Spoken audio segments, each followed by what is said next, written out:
నా సాక్ష్యం ఏంటంటే మా బాబు తాగుడుకు బానిస్తుడు అయిపోయినప్పుడు మా బాబు తాగేసి 2 కిడ్నీలకి దెబ్బ అయిపోయింది, లివర్కి దెబ్బ అయిపోయినప్పుడు మా బాబుకి నేను తీసుకొని లైఫ్లో నేను ప్రార్థన చేస్తున్నాను. డాక్టర్ కన్నా తీసుకెళ్తే ఏ డాక్టర్లో జాయిన్ చేసుకోవట్లేదు. మీ బాబుకు లివర్ ఖరాబ్ అయిపోయింది, ఆపరేషన్ సంగ ఆపరేషన్ జరగాల, ఆపరేషన్ జరగకపోతే డేంజర్, మీ బాబుకు బతకడు అని అన్నాడు. నేను ప్రతి ఎప్పుడు నేను డైలీ లైఫ్ చూస్తాను. లైఫ్ చూసి నేను ప్రతి ఎప్పుడు నన్ను మోకాలిచ్చి ప్రార్థన చేసుకుంటాను. మమ్మీ డాడీ లైఫ్ నేను డైలీ చూస్తాను. నేను అప్పుడు లైఫ్ చూస్తూనే ఉన్నాను. కారులో వెళ్తున్నా, మా బాబుని తీసుకుని కారులో వెళ్ళేటప్పుడు మా బాబు అంటున్నాడు, అమ్మా నేను చచ్చిపోతానమ్మా, నేను బతుకును, బండి మించి దూకిపోతానమ్మా, నేను బతుకును, నేను చచ్చిపోతానంటే నేను ఒకటే మాట అన్నాను, నువ్వు ఏసైని తలుచుకో, నువ్వు బాగా అయిపోతావు, ఏసైని తలుచుకో, నువ్వు బాగా అయిపోతావు. నేను ఎక్కడికి తీసుకుని వెళ్ళినా ఏసై స్వస్థ కలిగిస్తాడు అనుకో నేను దేవుడి కాడ మొరబెట్టుకున్నాను. అలాగే నేను మెడికల్కి తీసుకెళ్ళాను.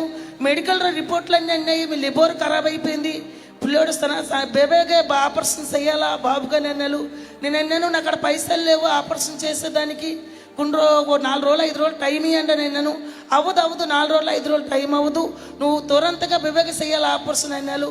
నేను అక్కడ దేవుడి కాడ లైఫ్ చూసుకుని మొరబెట్టుకున్నాను, తండ్రి నాకు అక్కడ పైసలు లేవు నాయన, నేను ఎలాగ నా బిడ్డకి నేను ఆపరేషన్ మళ్ళీ జయించలేకపోతున్నాను అనుకుని నా పిల్లోడిని ఏడ్చుకుంటూ నేను ప్రార్థన చేసుకున్నాను.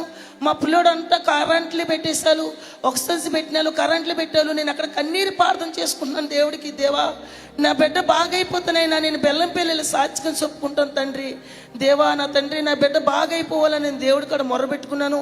అలాగే నేను నా బిడ్డ బాగలేని బిడ్డని నేను ఇంటికి తీసుకుని వచ్చేసాను. అక్కడ డాక్టర్ అన్నాడు, నువ్వు ఆపరేషన్ చేయకపోతే నీ బిడ్డ బతకడం అని అన్నాడు. అలాంటిది నేను దేవుడి మీద నమ్మకం పెట్టుకొని, దేవుడి మీద విశ్వాసం పెట్టుకొని నేను లైఫ్ చూసుకుంటాను. అలాగే నేను లైఫ్ చూసుకొని లైఫ్లో మోకాలు ప్రార్థన చేసుకొని నేను దేవుడి మీద నమ్మకం పెట్టుకొని ఇంటికి తీసుకొచ్చేసాను. ఇంటికి తీసుకొచ్చేసిన తర్వాత అందరూ అన్నారు కదా, ఇంటికాడ పిల్లడు బాగుబావుడు, నువ్వు ఎలాగనే హాస్పిటల్లో బాగు చేయని చెప్పి అన్నారు.